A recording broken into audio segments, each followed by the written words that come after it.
Bienvenidos a este nuevo programa Podcast Médico Cayetano. Soy la doctora Teresa Ochoa y el día de hoy vamos a hablar sobre los virus respiratorios. Todos hemos escuchado de estos virus que producen un poco de moquito, estornudo, ojos rojos, un poco de tos, fiebre, y es una preocupación muy importante, sobre todo para los padres de familia de niños pequeños.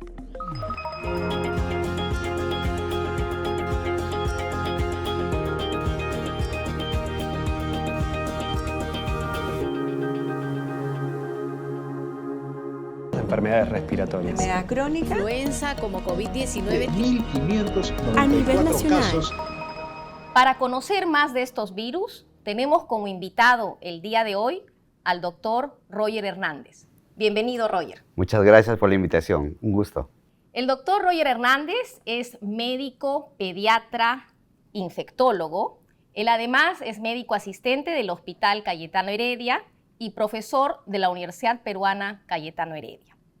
Antes de empezar con la entrevista, Roger, me gustaría mencionar también algo muy importante para poner en el contexto, y es que en las últimas semanas hemos venido escuchando que en China apareció un nuevo virus, el metaneumovirus.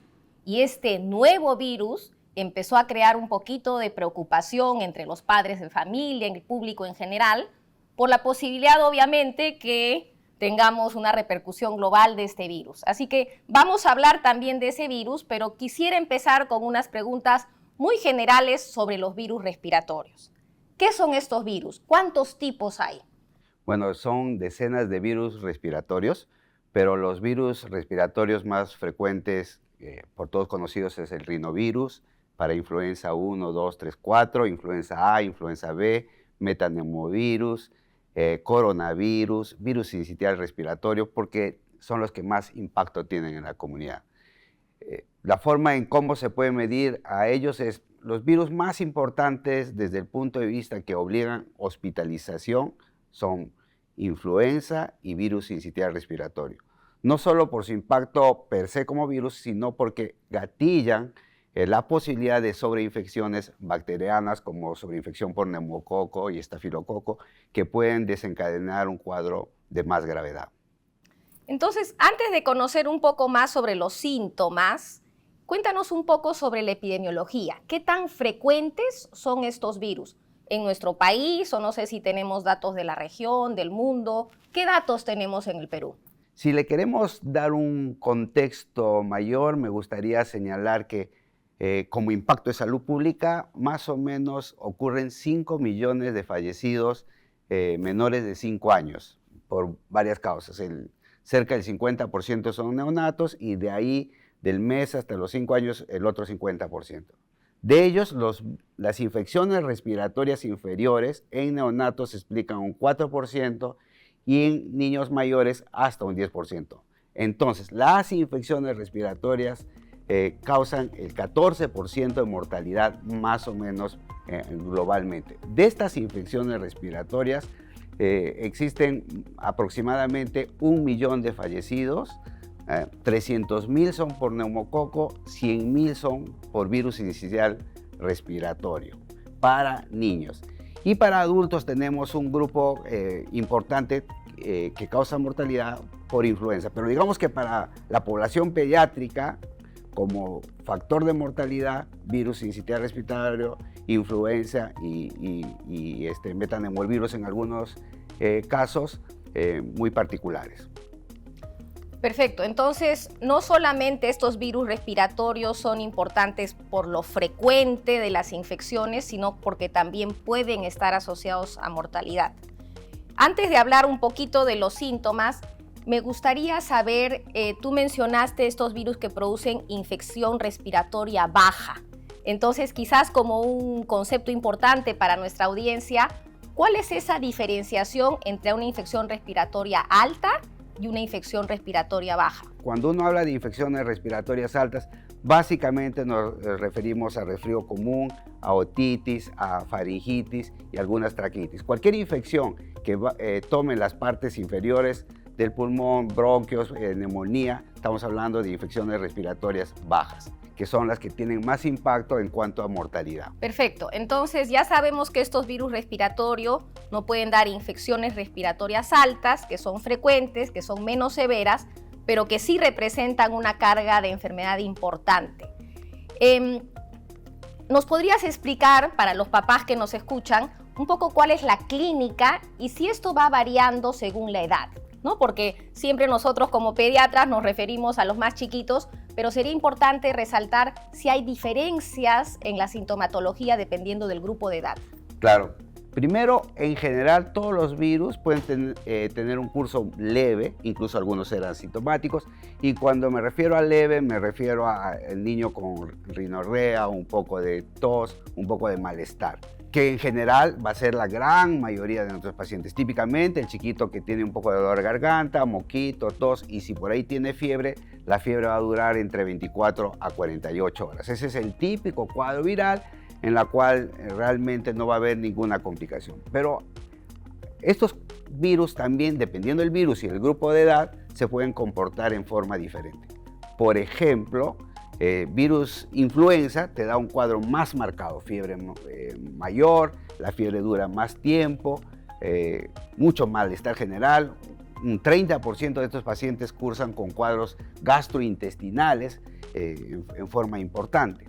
Otro virus que tiene esta sintomatología es adenovirus. Incluso influenza y adenovirus pueden explicar fiebres de 9 a 10 días. Pero eso es lo menos común. Lo común que debe llevarse los padres es lo siguiente. Estos cuadros se van a autolimitar y tienen 1 o 2 días de fiebre. La tos puede durar de 1 a 2 semanas en general. Y sí tener en cuenta signos de alarma. ¿Cuándo me debo preocupar por mi paciente? Si el moco persiste más de 10 días, ojo, hay que tener la posibilidad de que este paciente pueda ir a una sinusitis.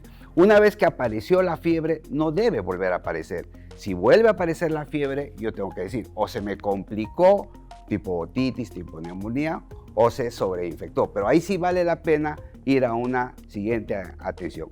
Además, si mi paciente comienza a tener dificultad respiratoria, el paciente en vez de caer la fiebre, más bien se mantiene o se incrementa, ese es el típico paciente que debe recurrir a la atención. La tos, como les mencioné, dura de 1 a 2 semanas, pero si la tos persiste por más de 4 semanas, yo debería decir, mejor busco una atención. Perfecto, creo que esto es sumamente importante resaltar porque cuando una mamá tiene a su niño que hace fiebre y hace tos, la mamá entra en pánico pensando que su niño puede tener neumonía, ¿no? Y esa es la preocupación de todos nosotros como padres. Sin embargo, creo que es importante lo que tú has mencionado, que esa fiebre y tos puede ser también por una faringitis, una infección respiratoria alta, de las vías respiratorias altas, y que en la gran mayoría de los casos, en niños pequeños, son por procesos virales, ¿no? Y eso me lleva al concepto que me gustaría conversar un poquito. Si los virus, de estos que estamos hablando, los virus respiratorios, ¿se manejan con antibióticos, sí o no? Obviamente los antibióticos han sido diseñados para las bacterias, por lo tanto no van a hacer nada en los virus. Sin embargo, la pregunta es muy relevante porque se usa muchos antibióticos en estos escenarios. Una de las causas más frecuentes de uso irracional de antibióticos es en los pacientes con faringitis.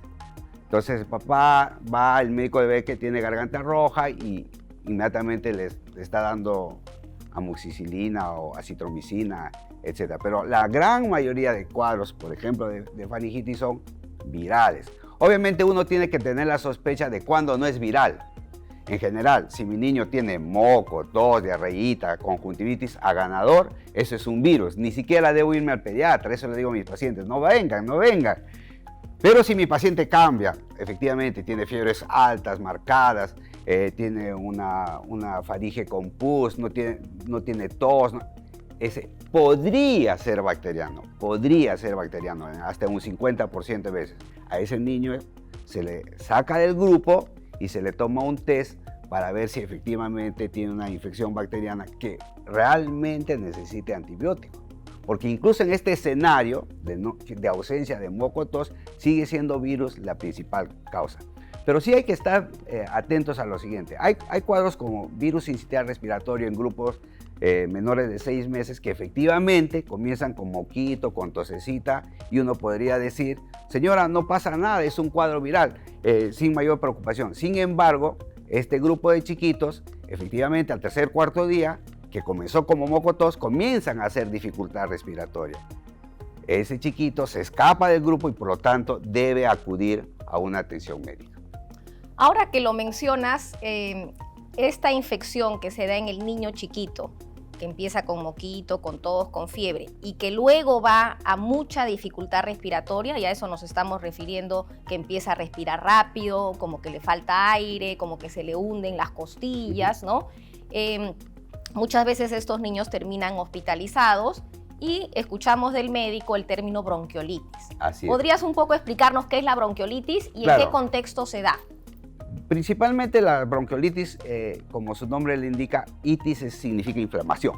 Otitis, inflamación del oído. Apendicitis, infección del apéndice. Bronquiolitis es inflamación de los bronquios, en la cual, por un daño que da el virus a los bronquios, esos bronquios tienen reducción de su volumen y por lo tanto generan dificultad respiratoria. Muchas veces estos pacientes van a requerir oxígeno, muchas veces estos chiquitos van a requerir una hospitalización. Entonces los cuadros de bronquiolitis, ahí sí tenemos en forma interesante BCR, metanemovirus como causantes de bronquiolitis. También están los otros virus, pero digamos que estos virus sí son relevantes para bronquiolitis, que hay que tener en atención. Estos pacientes, la mayor parte de veces van a tener una evolución buena, muchas veces solamente requieren un soporte de oxígeno, en alguna oportunidad podrías dedicar otros fármacos y muy pocas veces se van a complicar. Entonces, un poco lo que nos vas explicando, la mayoría de las infecciones respiratorias por virus son benignas, se autolimitan, pasan solas, aunque la tos todavía puede durar un poco, y hay un grupo que sí pueden requerir hospitalización. Entonces, mi pregunta es, ¿en qué momento se debe hacer una prueba para confirmar el diagnóstico? Uno, si es necesario, y dos, ¿qué tipo de pruebas tenemos disponibles para estudiar todos estos tipos de virus que nos has mencionado? En general, la mayor parte de pacientes con estos síntomas no necesitan ninguna prueba. Pero si yo quiero discriminar, por ejemplo, qué paciente se puede beneficiar de un tratamiento, sí puedo pedir pruebas. Por ejemplo, quiero determinar lo que estábamos comentando, si la faringitis que tiene mi paciente es por un virus o por un estreptococo. Ahí puedo pedir pruebas rápidas para determinar si hay un estreptococo o no, porque eso va a determinar el tratamiento. Puede hacer que yo necesite que mi paciente requiera tratamiento por influenza. Muchas veces, algunos con cierto grado de valga la redundancia, gravedad, van a poder beneficiarse de Tamiflu. Entonces esos pacientes sí nos van a beneficiar. Pero hay que darle otra mirada también. Muchas pruebas que se realizan es porque tenemos que hacer vigilancia de cómo está el comportamiento de los virus y qué tanta carga de enfermedad representan, por ejemplo, para nuestro país, porque eso va a determinar medidas de salud pública. Si bien es cierto, estamos diciendo que los virus usualmente no se complican, pero son tan frecuentes que ese porcentaje bajo de complicación puede representar un serio problema de salud pública. Por ejemplo, BCR en niños es nuestra principal causa de mortalidad. También en personas ancianas, es una causa bien importante de mortalidad en personas ancianas. Influenza en niños y en ancianos tiene gran importancia, influenza más en ancianos aún. Por lo tanto, la vigilancia que se tengan que hacer de estos virus va a ser muy importante. Sabemos que como carga de enfermedad representan un problema de salud pública y por lo tanto, ¿cómo voy a implementar, por ejemplo, programas de prevención? ¿Qué vacuna va a ingresar al sistema? ¿Cuál es la mejor alternativa? Eso se va a poder determinar solamente si tenemos datos epidemiológicos que nos puedan permitir una buena decisión de salud pública. Entonces, antes de entrar a la prevención, que es un tema que nos interesa muchísimo, podríamos en esta parte concluir que la mayoría de los episodios de infecciones respiratorias no requieren hacer pruebas si es que son de manera ambulatoria, es decir, si el niño va a seguir con moquito, con tos, con fiebre, pero está en buen estado, no habría la necesidad de hacer pruebas, pero si ya requiere hospitalización, probablemente ahí necesitamos que hacer unos estudios para confirmar qué tipo de virus es y ofrecerle una oportunidad de tratamiento. Pero también tú has mencionado muy interesante, aparte de eso son los estudios epidemiológicos para hacer una vigilancia y saber qué es lo que está ocurriendo en nuestro país, en qué épocas del año tenemos ciertos virus, etc. Al respecto, ¿nos puedes contar un poco sobre el estudio PISAC que se viene haciendo acá en Lima con miembros del Instituto de Medicina Tropical, donde tú también participas? Claro, es un grupo interesante porque la mayor parte del trabajo lo hacen otro grupo de personas. Yo tengo algunas datas y por eso lo voy a poder mencionar, pero en realidad hay un grupo grande que está trabajando al respecto y es uno de los grupos que más reporte de la evolución de los virus está haciendo en Perú, junto con el INS. Lo que se tiene hasta el momento es que, por ejemplo, para el año 24, el virus predominante ha sido BCR. Si juntamos junio, julio y agosto, hasta el 40% de carga de enfermedad de los virus detectados era BCR. Eso es el pico. Actualmente BCR ha caído y con respecto a influenza, circula más durante todo el tiempo. Tienes influenza A, tienes influenza B y tienes coronavirus. Si nosotros hacemos el último corte de diciembre hasta la actualidad, tenemos que básicamente lo que tenemos es coronavirus en forma importante, influenza A y B, un poco más B que A. Y hay otras temporadas en que A es más frecuente que B. Entonces esta monitorización es muy importante.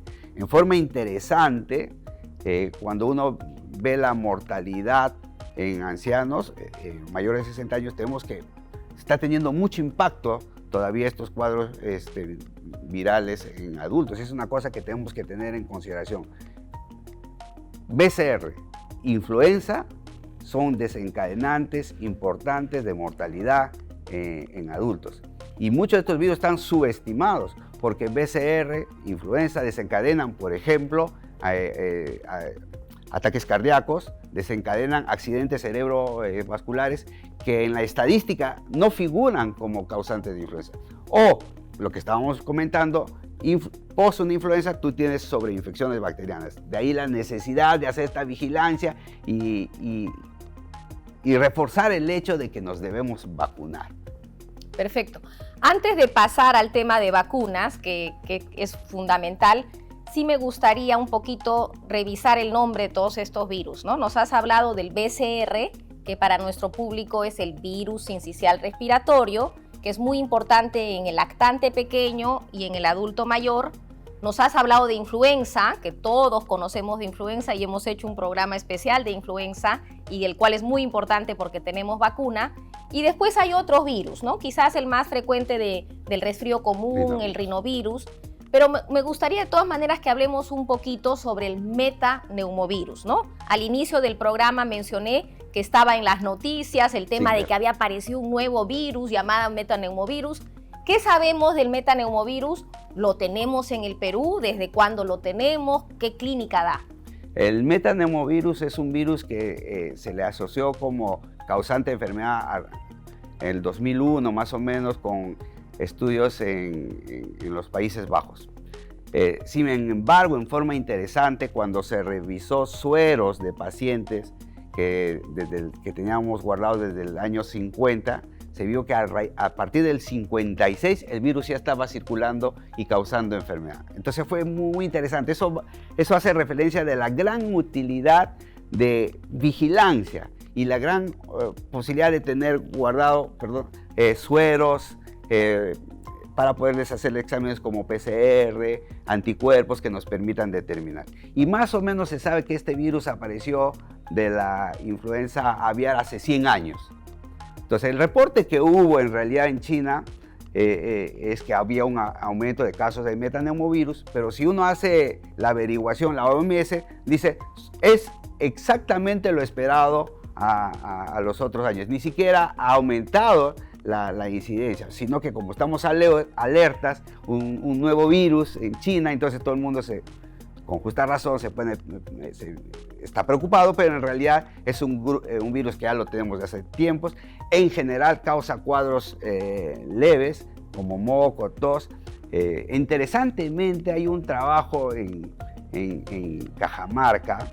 Es interesante porque ahí estudia cómo es los virus respiratorios en poblaciones rurales y poblaciones de más de 1.500 metros a 4.000, y se encuentra que se hace una vigilancia y se ve que los virus, más o menos en promedio, el niño se enferma 6 veces al año por virus respiratorios. Dicho sea de paso, te puedes enfermar hasta 14 veces, o sea, mensual, y por eso que las mamás ni se preocupen. Pero volviendo al tema, se encuentra que en promedio se enferman 6 veces, rinovirus es el germen más importante, pero cuando hablas de infecciones bajas, entran 2 virus, BCR y metanemovirus. O sea, es la vigilancia de este virus, ya lo tenemos de trabajos anteriores.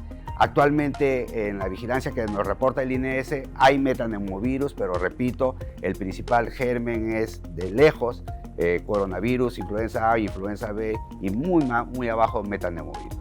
Roger, para ir terminando, si podríamos hablar un poco sobre las medidas de prevención, tanto las vacunas como las medidas de salud pública en general. Claro, en general uno tiene varias formas de prevención. Comencemos de la prevención individual que uno puede hacer.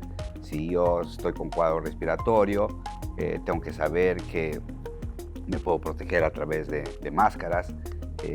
Si tengo un cuadro febril muy importante, puedo saber que, por ejemplo, puede ser influenza y no debería asistir los primeros días al colegio porque voy a contagiar a toda la comunidad. Esto no es válido para todos los virus. Es un cuadro respiratorio bajo, claro que sí puedo tener que ir al colegio porque como estamos repitiendo mensualmente me enfermo, entonces nunca me iría. Entonces solamente para cuadros bajos. La forma en que uno estornuda, la forma como uno se protege, puede usar pañuelos desechables o puede usar las medidas que se usó mucho para coronavirus, como usar el antebrazo para protegernos. Y si estoy, por ejemplo, en mi casa y el concepto, no, ya se enfermó, ya se enfermaron todos, pues no, porque yo estoy esparciendo virus y estoy haciendo que la carga de virus sea alto y por lo tanto el cuadro puede ser mayor. Entonces, incluso en la casa, en la medida de lo posible, la persona podría tener cierto aislamiento o usar máscara. El lavado de manos es muy importante porque recuerden que cuando uno estornuda, cuando uno tose, las microgotas caen a la superficie.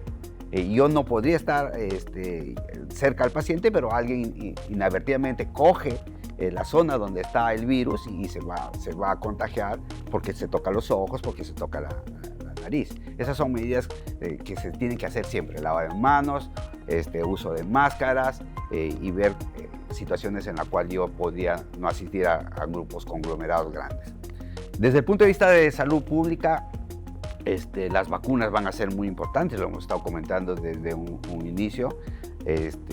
Influenza es una vacuna que nos debemos poner en niños menores de 5 años, está indicado anualmente en personas mayores y pacientes de grupo de riesgo. ¿Qué son grupos de riesgo? Bueno, pacientes que tienen enfermedad pulmonar crónica, enfermedad cardíaca, pacientes que tienen alguna inmunosupresión, que están usando terapia inmunosupresora, que tienen artritis reumatoidea, etc., deben de todas maneras ponerse su cuadro de influenza, su vacuna. Y recordemos que no solo te estás protegiendo, sino también estás protegiendo a tu entorno. De hecho, los virus respiratorios muchas veces son transferidos por los niños a sus abuelos. Entonces, el hecho de proteger al niño también está protegiendo al abuelo. Y ahí también quisiera reforzar el hecho de vacuna contra neumococo, porque son enfermedades que no están independientes, van como juntas muchas veces. La otra estrategia muy interesante que en algún momento lo vamos a comentar es la prevención a través de vacunas que se puedan hacer en las gestantes para virus respiratorios. Pero antes, recalcar la importancia de vacunar contra influenza, contra difteria, tétanos, pertussis y coronavirus a las gestantes, que son un grupo también de riesgo. Pero si vamos a la prevención de virus sincitial respiratorio, recordemos que felizmente ahora tenemos la vacuna en gestante para evitar infección respiratoria por virus sincitial respiratorio, y también tenemos los anticuerpos monoclonales como nirsevimab, palivizumab, etcétera, que se van a poder usar para pacientes sobre todo de riesgo como prematuros, pacientes con cardiopatía, etcétera. Esto es una muy buena noticia que ya se ve que tiene un impacto increíble en la salud pública, que seguramente lo vamos a estar comentando. Excelente. Muchísimas gracias, Roger. Y definitivamente, como has mencionado, hay mucho que hablar sobre el virus sincicial respiratorio o VSR. Así que de una vez te comprometemos para una siguiente versión del podcast médico, porque ahí hay mucha información nueva, tanto la vacuna en la gestante para proteger al bebito recién nacido, como el uso de anticuerpos monoclonales. Así que eso lo vamos a discutir en una siguiente sesión. Gusto. Ya para finalizar, me gustaría un poquito resumir todo lo que hemos conversado ahora. Recordar que los virus respiratorios son muy frecuentes. En nuestro país prácticamente se dan todo el año. Hay muchísimos virus y lo importante es recordar que estos virus en general se autolimitan, por lo tanto no requieren de un antibiótico. Lo que requieren es de una hidratación, de darle un antipirético, de hacer sentir mejor al niño, pero que si los síntomas duran mucho tiempo o si el paciente empieza a tener signos de alarma, agitación, respiración rápida, sí debemos ir a un establecimiento de salud para ver que no haya una complicación. Entonces, estas son recomendaciones generales que espero que hayan sido útiles para ustedes, y me despido esperándolos que visiten nuestra página web, donde encontrarán toda la información sobre nuestro canal cayetano.plus. Hasta la próxima.